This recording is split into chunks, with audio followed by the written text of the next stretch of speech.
Hi Gatien, hi grade 10s, we back on the air, ons is terug op die lug.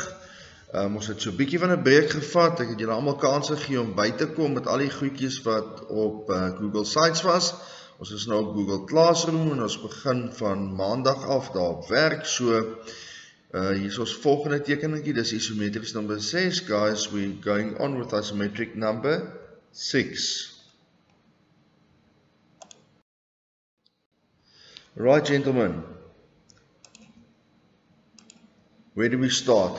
We always will start with a length, our width, and then after that our height to block that whole thing. Many a times it's easier to work with a whole or solid block and then to put all the detail in.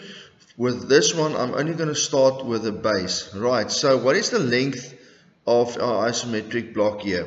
Right, let's go to our question first. They say they give us a front view, top view, and a left view, and they ask us to draw an isometric drawing of this and make point A the lowest point. So hulle gee vir ons 'n voorhandsig, bohandsig en 'n linkerhandsig. Hulle sê gaan skep vir ons dan 'n isometriese tekening van dit met punt A wat daar en daar is hier as ons laagste punt om vir ons die regte posisionering te gee. Nou, ek het gesê ek wil begin net met die onderste vlak. I only want to start with the bottom surface there. Right, what is the length of that? Let's go work it out. It's 15 plus 30 is 45, plus 15 is 60, plus 15, it's 75. So from point A here, on that 30-degree lines, you've started with a construction line, you measure off 75. So van punt A 30 grade konstruksielyntjie en dan meet jy met jou passer of met jou liniaal 75 en dis die lengte in die voorhandsig. Die wyte hier sal dan wees daai 23 plus 23 is hoeveel? 46 en ek gaan merk sommer klaar albei 23's daar af om die wyte te kry. So the width here will be 23 plus 23, right? And then I mark off 23 and another 23 to get the bottom surface of this isometric block. Now that we have the bottom surface, we can go and work from the bottom up. Right. So what I'm going to start with, I'm going to start with this surface in front here. Ek gaan met hierdie oppervlak hier in die voorkant begin. Hy lê daar in die boaansig en in die voorhandsig is hy hier. En as ons in die linkerhandsig kyk, dan is dit hierdie vlak wat hier so sit. So this surface here is there. You only see it as a line in the top view and you see it as a line in the left view there.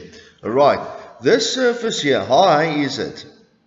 From there to there is 10 millimeters. So I take my compass or my ruler and I measure off 10 millimeters there. And from there I draw a 30-degree construction line going to the right. Okay, en dan weet ons daai mate van daar tot daar, the distance from there to there is 15 plus 15 is 30. So I can mark from that point there, I can mark 30 back. Right, dan gaan ek van daar af 30 terug meet.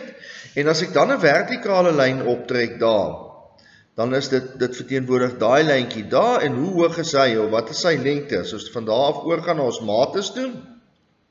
It is 20 high, so that measurement from there to there going up with a vertical line is that there, that height there, it's that line, but we see the height there, it's 20, so then we measure 20 up, and that's how we get there. And for now, you can go and draw vertical construction lines up from all four corners of your bottom surface. Nou kan jy vertikale konstruksielyne optrek van al vier hoeke van jou onderste vlak af.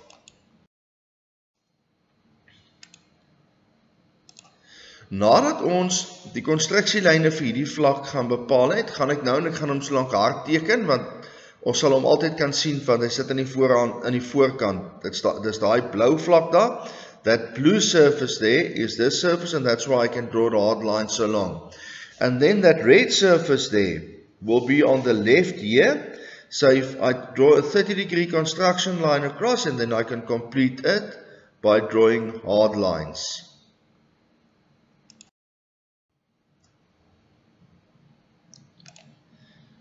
Nadat ons hierdie twee vlakke reeds voltooi het, kan ons nou begin werk aan daai T-stuk, on that T-piece that is there. And that T-piece there is that part in the top view there, and in die linker aansig, in the left view, it's that part there.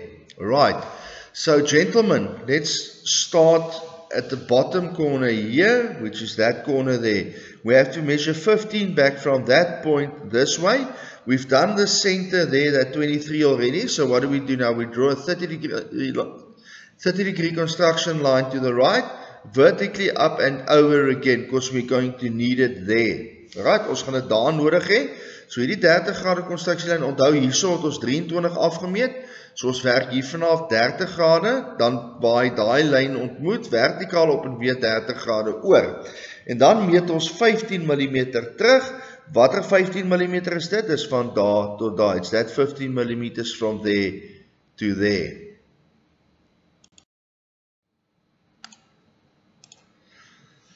Okay, nou kan ons 'n klein bietjie verder gaan. Hierdie hele vlakkie wat daar sit, is daai vlak. Daai uit so 'n T met 'n gat in.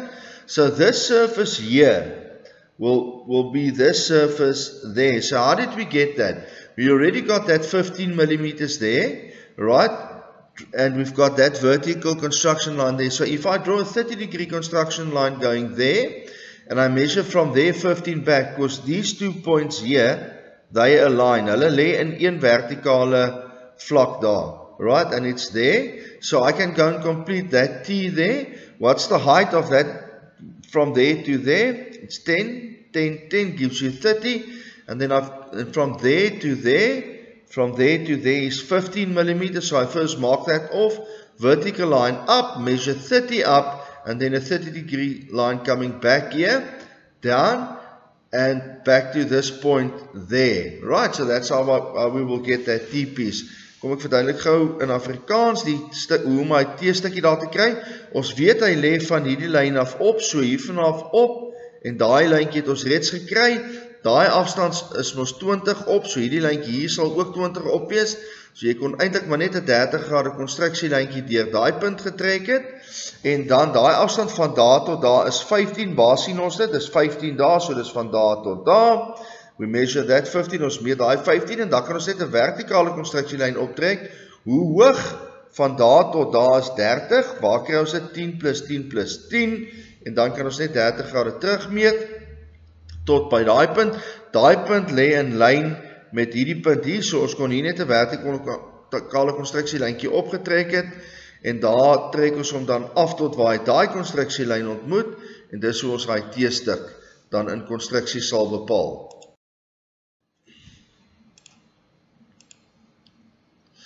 Nadat ons hierdie T-stukkie se konstruksie hier bepaal het, after we've determined the construction lines of this T-piece, let's go and draw that hard, right? It will give us and start giving us some more clarity on this drawing. Het gaan ons 'n bietjie meer duidelikheid oor die tekening gee.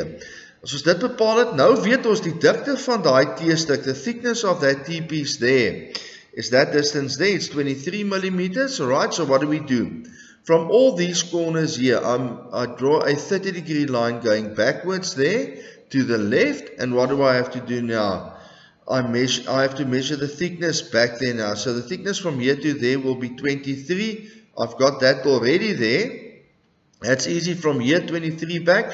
So I can just go and draw a vertical construction line. Ek kan net 'n vertikale konstruksielyntjie daar trek. En dan waar hulle ontmoet sal met dikte van daai T-stuk wees, that will be the thickness of my T-piece, and then I can just do a vertical construction line in 30 degrees going to the back, and where those two lines meet, that will be the construction of my T-piece going to the back, or the construction lines of it. Gentlemen, remember that surface there is that surface there, it's that one there, and we have to complete those construction lines there also. Meneer, nadat ons die konstruksielyne vir hierdie T-stukkie voltooi het, kan ons nou gaan en die harde lyne intrek van dit wat sigbaar is. Right, so daar's al die lyne wat ons kan sien, is hard ingetrek daar. Al wat nou vir ons oorbly om te voltooi, meneer, is hierdie gaatjie, of in English the slot. It's a rectangular hole in the front view there, and I'll show you how to get that now. we have to draw that, and it runs right through that T-piece from the front to the back, from the front to the back, from here right through to the back. Alright, what is the measurements of this rectangular hole there? We know it's 10 from the top, 10 from the top to there, then the hole is 10 high, and then another 10 going down there. So, hy is 10 van bo af tot daar, dan nog 10 mm vir die gaatjie, en nog 10 mm tot op daardie rand daar. So die maklikste om hier te gaan is om van hierdie hoekie af hier 10 mm op te meet, en van daar af nog 10 mm op te meet, en dan 30 grade konstruksielyne oor te trek, so. Right, dan het ons die twee horisontale lyne, met ander woord die boonste lyn en die onderste lyn, die boonste lyn en die onderste lyn van hierdie gat. En wat staan ons nou te doen? Nou moet ons hierdie gaatjie gaan voltooi, maar ons moet nog hierdie twee vertikale lyne bepaal. Hoe kry ons hulle? Kyk gou, dis baie maklik. Daai lyn wat daar sit, 'n line that is there, it's that line there. That aligns with the left side of that hole, and that line there aligns with the right side of that hole. So hierdie lyntjie hier lyn op met die linkerkant van die gat, en daai lyn daar lyn op met die regterkant van die gat. Ons het reeds daai lyn, we've got that one and that one, so if we draw a vertical construction line up, from there going up, that will give me the position of my hole there. Dit sal vir my die posisie van die gat in die isometriese teken. Meneer, nou is die einde in sig. Now we just have to complete this drawing quickly. The end is near here. Right, we did get the construction lines of that hole. Right, so all we have to do is draw that in hard lines now. Teken dit met donker lyne. En dan daai lyntjie wat daar is, wat ons daar sien, dit is die hoekie van die gat wat deurgaan wat ons nog kan sien. So remember that. It's that right bottom corner of the hole running right to the back. The others we won't be able to see, and we don't have to put in detail. Gentlemen, what you can do here is, and I've given you a little bit of a colored in isometric drawing here, that green surface there, it's our T-piece, and so you can go now and identify and link up all your surfaces that I've given to you in color on this here. Nice test for you is to cover this up and go and identify this. You can even use color pencils, I don't mind, just to identify from your orthographic views to your isometric. Cover this up if you do that, right? So, ek het net vir julle 'n bietjie kleur ingebring hier, en hierdie kleur gaan dit vir julle, sal ek graag wil hê dat julle van hier af moet gaan en daai vlakke hier gaan identifiseer, om jouself te toets. Maak dit maar op 'n manier toe. Meneer, dit is isometries nommer 6, die van julle wat hom al reeds reg gekry het, baie geluk, well done. For those guys who have not done it yet and couldn't get it right, guys, this is your opportunity to fix it. Lekker teken, enjoy this drawing.